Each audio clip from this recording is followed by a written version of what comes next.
नमस्कार। इन दिनों देश के समाचारों में बांग्लादेश में हो रही घटनाओं का बड़ा जिक्र हो रहा है। बांग्लादेश हमारे समाचारों में छाया हुआ है।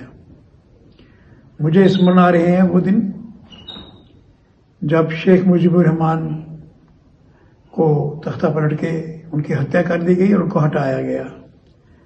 इधर देश में एमरजेंसी लग चुकी थी। मुझे मीसा में गिरफ्तार करके और जम्मू के इंटरोगेशन सेंटर में रखा गया था।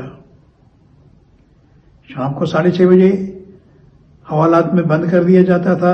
रात का खाना देने के बाद बिजली बंद कर दी जाती थी। हम लोग गंदे से हवालातों में होते थे। हमको शहर में रहते हुए आदत थी कि रात को 11 साढ़े 11 बजे सोने की।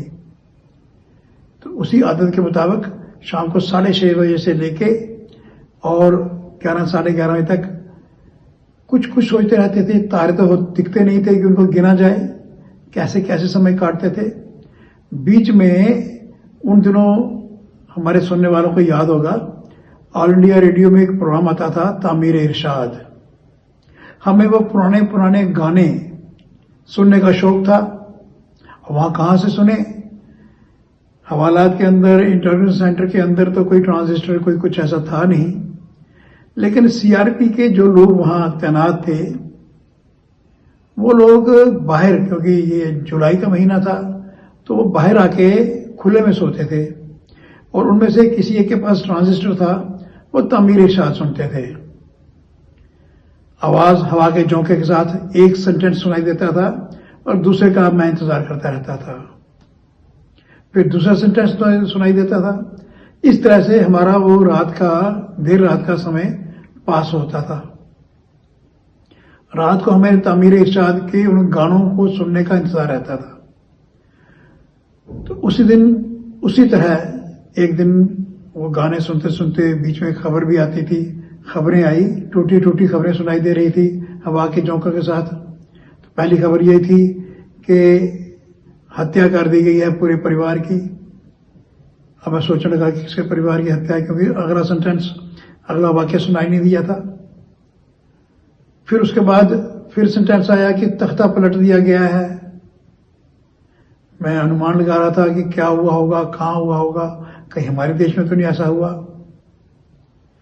फिर अगली खबर जो आई हवा की लहरों पर सवार होके, वो थी कि उनकी बड़ी बेटी भारत गई हुई थी, इसलिए वो बच गई है। अब थोड़ा अनुमान मेरा लग रहा था कि शायद बांग्लादेश ही हो। और वहां पे फिर समाचार न्यूज आई कि जनरल जियाउल रहमान वो वहां के डिक्टेटर इनोस हो गए हैं। बस इसी बात से मुझे याद आ रहा है सारा कुछ। और रात को सो गए हम लोग। सुबह जब मैं उठा तो हमारे वहां सुपरिटेंडेंट पुलिस जो सीआईडी के इंचार्ज थे, ठाकुर जसवंत सिंह जी, बड़े अच्छे आदमी थे। वो इस दुनिया में नहीं है। वो हमेशा मुझे सेल से बुला लेते थे और मेरे साथ बड़ी बहस होती थी उनकी, बड़े फ्रेंडली ढंग से, कि वो वामपंथी सोच के थे, कम्युनिस्ट सोच के थे, और हम लोग तो संघ के थे और जनसंघ के थे। तो हमारी बहुत से मुद्दों पर बहस होती थी और उसमें हमारा ज्ञान भी बढ़ता था। उनको भी मजा आता था, मुझे भी मजा आता था। उन्होंने मुझे सुबह बुलाया और आके पूछने लगे कि शर्मा जी क्या समाचार है।